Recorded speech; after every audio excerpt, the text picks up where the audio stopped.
નમસ્કાર મારા વાલા દર્શક મિત્રોને ડૉક્ટર શરદ સોનીના હર હર મહાદેવ. મિત્રો, આજનો વિડીયો બહુ જ ઇમ્પોર્ટન્ટ છે. મેં ઘણું બધું રિસર્ચ કર્યા પછી, ઇન્ટરનેટમાંથી માહિતી કલેક્ટ કર્યા પછી અને ઘણું બધું પુસ્તકો ઉપરથી આજનો વિડીયો બનાવવા જઈ રહ્યો છું. આજના વિડીયોમાં હું ઘઉંની વાત કરવાનો છું. તો કયા લોકોએ ઘઉંની રોટલી બને એટલી ઓછી ખાવી જોઈએ, અને આજે જે હું વાત કરવાનો છું ને, એ એક ડૉક્ટરે એક બુક બહાર પાડી છે. અમેરિકાના ડૉક્ટર છે. ડૉક્ટરનું નામ છે વિલિયમ ડેવિસ અને પોતે MD કાર્ડિયોલોજિસ્ટ છે. તમે ઇન્ટરનેટમાં પણ સર્ચ મારીને તમે એમના વિશે જાણી શકો છો. એમણે એક બુક બહાર પાડી છે, વ્હીટ બેલી. હવે આ બુક શું કહેવા માગે છે એના વિશે હું તમને વાત કરવાનો છું.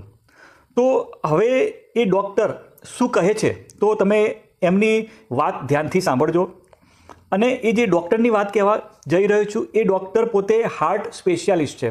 એટલે કે જે હું ડૉક્ટરની વાત કરવાનો છું, એ ડૉક્ટરે શું કીધું છે, તો એ જે ડૉક્ટર છે એમનું નામ છે વિલિયમ ડેવિસ.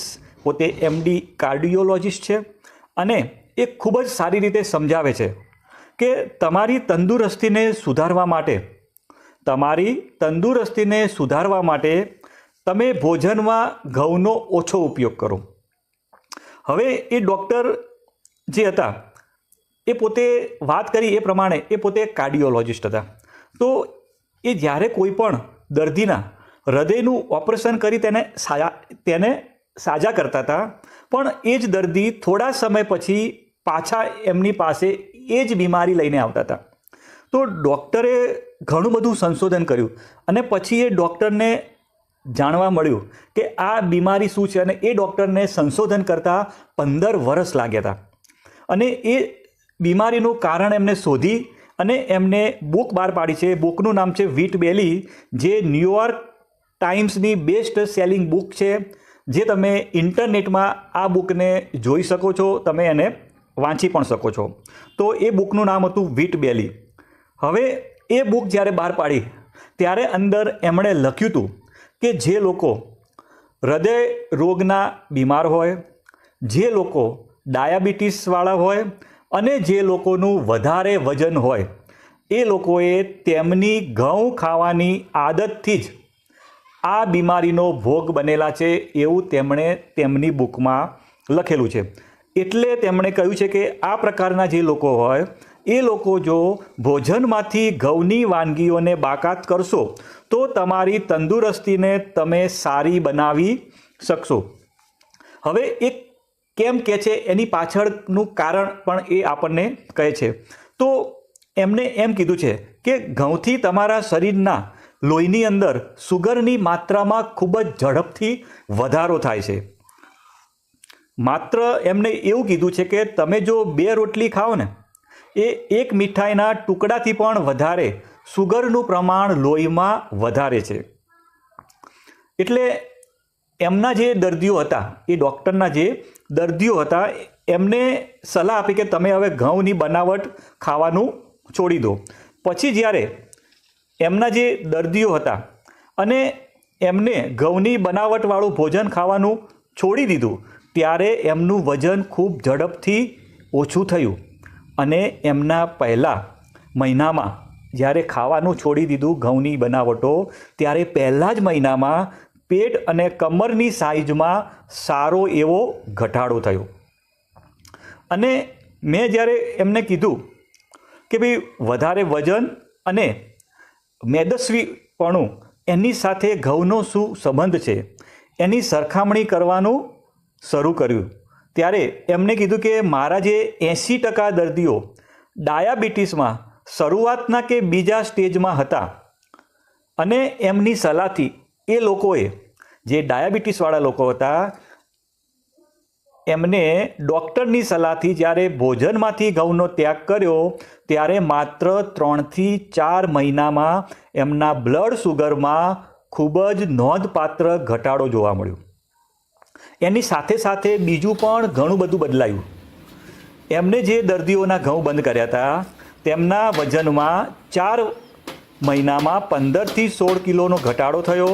બીજું, જે લોકોને અસ્થમાની એટલે કે જ્યારે એમને શ્વાસની તકલીફવાળા જે લોકો હતા એ લોકોનું જે શ્વાસ લેવાનું પેલું ઇનહેલર, તમને ખ્યાલ હશે પેલું ફૂંકીને જે શ્વાસ લેતા હોય છે, એ એમને છોડી દીધું. અને બીજું ખાસ કે છેલ્લા 20 વર્ષથી જે લોકોને સતત માથાનો દુખાવાની પ્રોબ્લેમ હતી, જે લોકોને માઇગ્રેનની બીમારી હતી ને, એ પણ દૂર થઈ ગઈ. એની સાથે સાથે મરડાની જે બીમારી હતી, અલ્સર હતા, ઘૂંટણનો દુખાવાની પ્રોબ્લેમ હતી, અનિદ્રા હતી, એવી ઘણી બધી તકલીફો દૂર થઈ ગઈ. તો ડૉક્ટરે ઘઉંનું રાસાયણિક વિશ્લેષણ કર્યું તો કે આવું કેમ થવા પાછળનું કારણ એવું ઘઉંની અંદર શું છે. તો તેમણે સંશોધન કર્યું, ડૉક્ટરે સંશોધન કર્યું કે આની અંદર એમાઇલોપેક્ટિન નામનું તત્વ હોય છે, જેનાથી તમારા શરીરની અંદર જે લોહી હોય છે એની અંદર LDL નામનું કોલેસ્ટેરોલનો વધારો થાય છે અને એના લીધે જ હૃદયની તકલીફો થાય છે, એના લીધે જ હૃદયના રોગ થાય છે. એટલે ડૉક્ટરે એવું કીધું કે જ્યારે તમે તમારા ભોજનમાંથી ઘઉંનો ત્યાગ કરો છો ત્યારે આ કોલેસ્ટ્રોલનું પ્રમાણ ઘટી જાય છે, ત્યારે આ કોલેસ્ટ્રોલનું પ્રમાણ ઘટી જાય છે અને હૃદય રોગની આપણને બીમારી થતી નથી. એમણે બીજું પણ સંશોધન કર્યું કે ઘઉંની અંદર ગ્લાયડિન નામનું એક તત્વ હોય છે, જે શું કામ કરે છે, આપણને ભૂખ વધારે છે.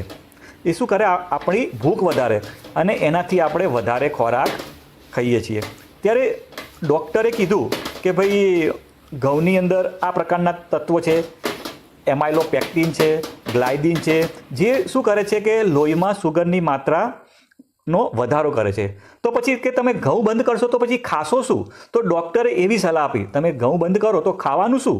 તો એમને એમ કીધું કે તમે તમારા ભોજનમાં ફળ, શાકભાજી, ડ્રાય ફ્રૂટ જેમ કે બદામ, કાજુ, અખરોટ તથા કઠોળ, જેમાં તમે મગ લઈ શકો, ચણા લઈ શકો, દાળ ભાત તથા જુવાર, બાજરી કે જવ, એની પણ તમે રોટલી કે રોટલા ખાઈ શકો છો.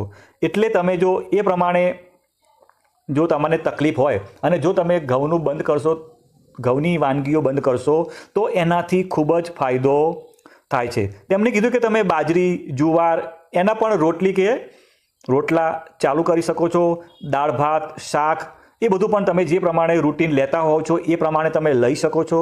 તો એનાથી તમારું વજન ઘટશે, સાથે સાથે તમારે બ્લડ સુગરનું લેવલ ઓછું થશે અને તમારા ભોજનનું પ્રમાણ, મતલબ કે તમને જે ભૂખ બહુ લાગતી હતી એ પણ વધારે ભૂખ લાગશે નહીં.